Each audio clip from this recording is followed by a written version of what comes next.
Hello and welcome to my chess science lab. And today I'm going to share one important game. In this game, you can see how Gary plays chess. So he plays very strong dynamic chess. Okay, only very few number of players in the top ranking they play perfect kind of chess.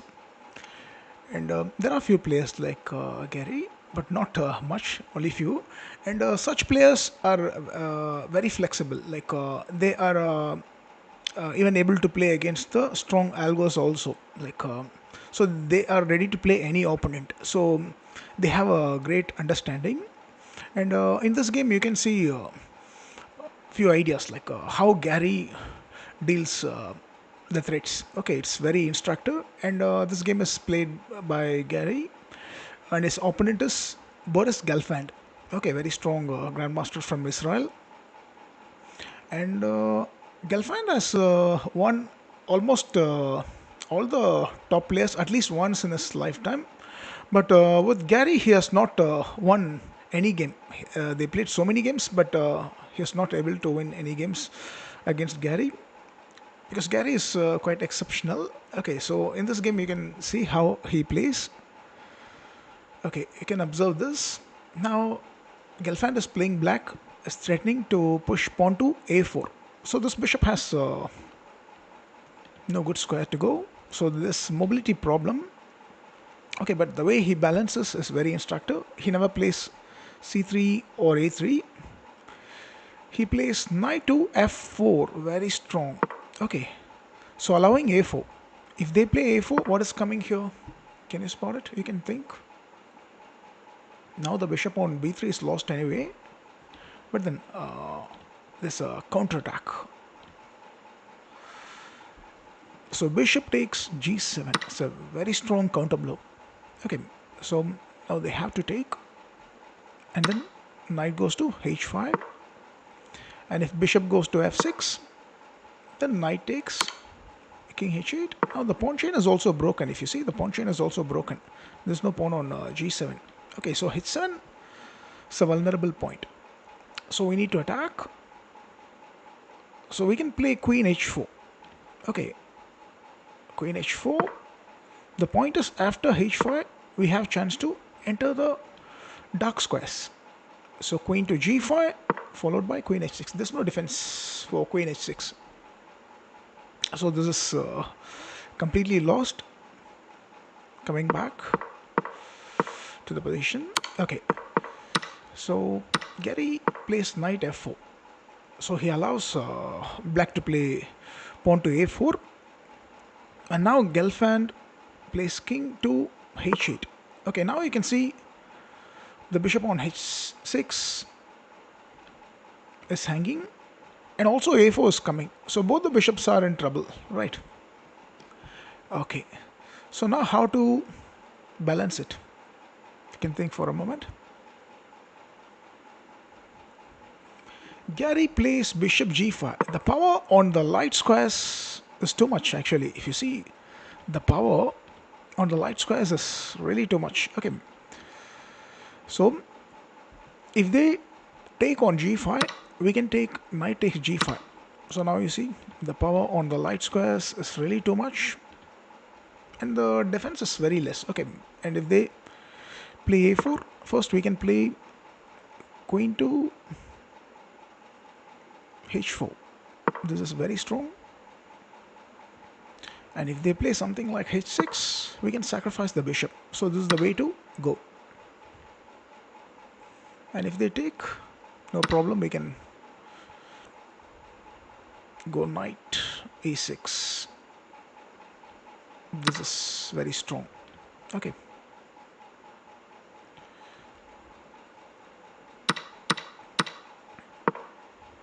So let's see if they play knight f6, trying to keep the pawn chain very flexible without giving any weakness. Still, we can go bishop e6. This is very strong. And if fe6, so you can see the h7 pawn is pinned. So there is knight g6 also. very strong. Knight g6 is also very strong. Okay,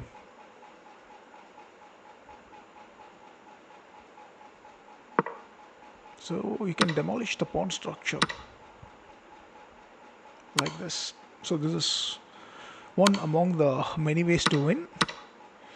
Other ideas, or even you can take knight fe6. This is very strong. Okay, we have very strong attack going. Knight f6, knight fe6 is practical more. Okay, so let's go back. So a4 is met with queen h4.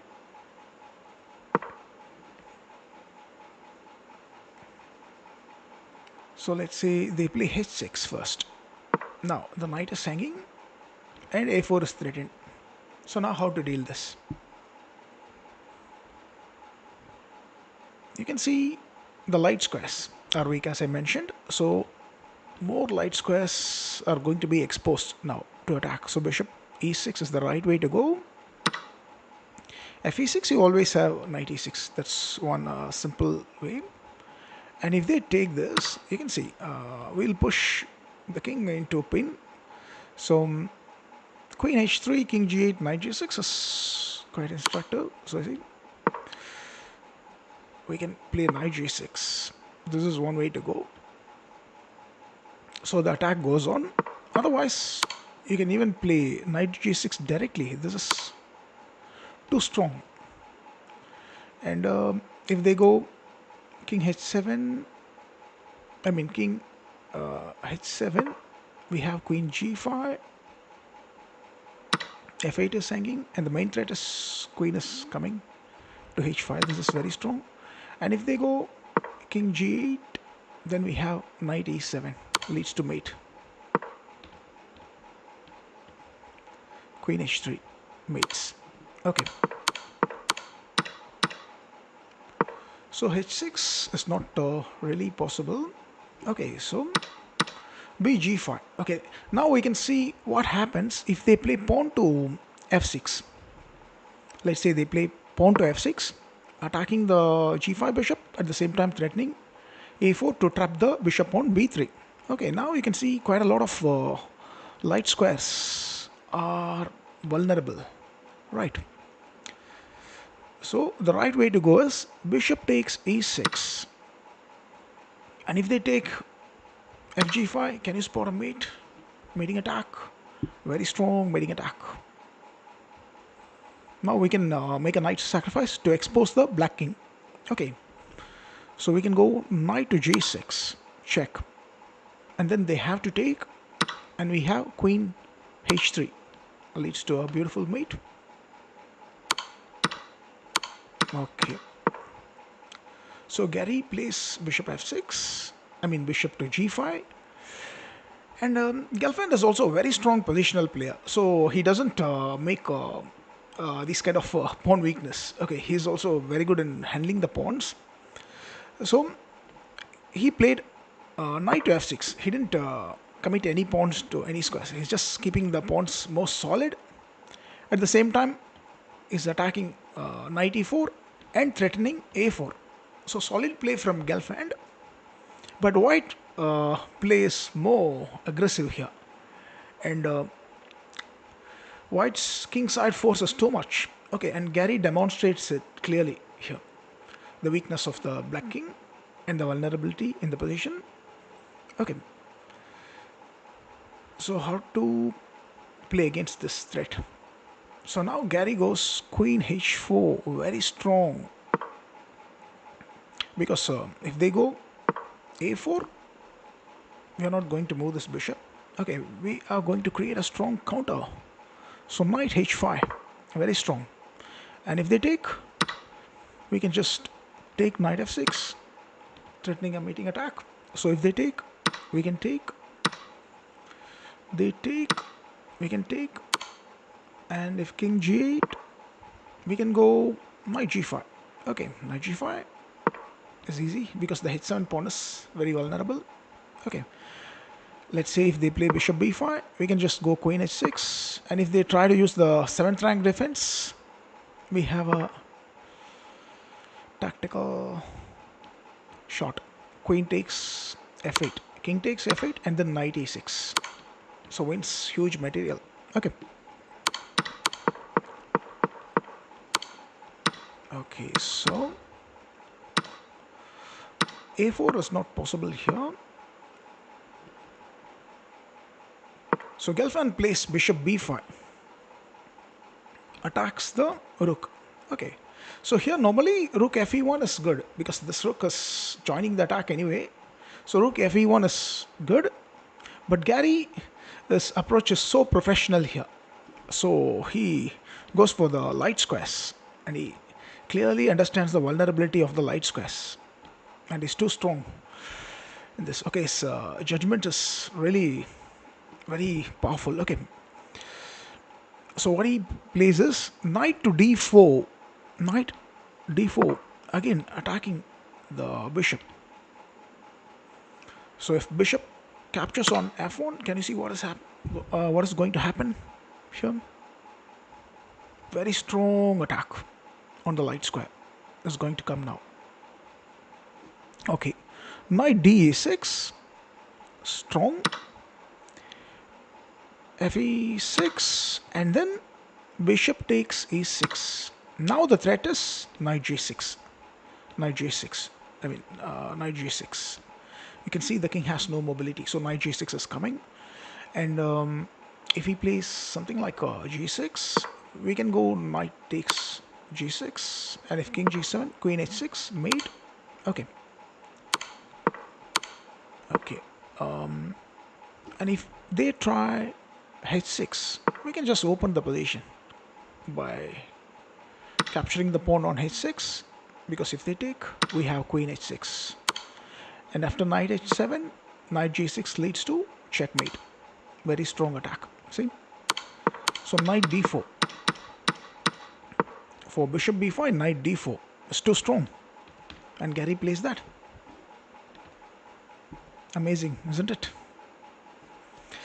Okay, so here Gelfand played bishop e8. Okay, so Gelfand tried to defend the light squares, but then it's too late. Now Gary strikes because both the knights in the center are too strong, and the bishop is also going to sacrifice itself for the attack. So knight e6. So the right way to go is knight takes e6. Okay, that too, knight d6, and now after fe6, Gary plays knight e6, and then queen went to a7. Gary plays knight takes f8. Knight takes f8 is strong. Okay, anyway, he did it by playing e5 first. The idea is to open lines. Anyway, this is a guaranteed piece. Okay, so he opens more lines,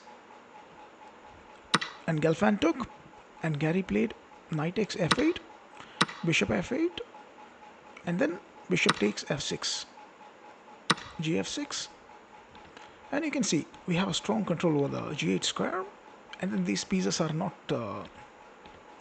like protected, they are exposed to attack, right? So we can just go rook d8, and Gary played rook d8, attack. So Gelfand played knight d7, trying to hold the position. Okay, so now can you see what is coming here? And the next move, Gelfand resigns because Gary comes up with a very strong attack. Still the light square is very vulnerable, and you see the king has no mobility. So queen has to go to g4. Now the threat is queen g8, and if they try to defend with bishop g6, we have queen e6. You see the attack on the light squares. Okay, so very instructive idea.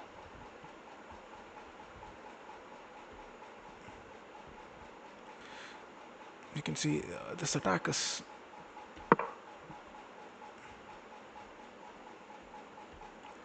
so instructive.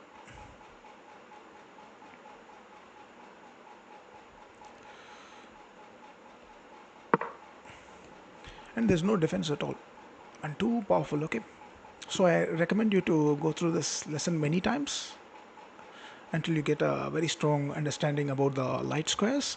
Okay, and we will see more ideas about Gary Kasparov game in the future. Thanks for watching. Have a nice day.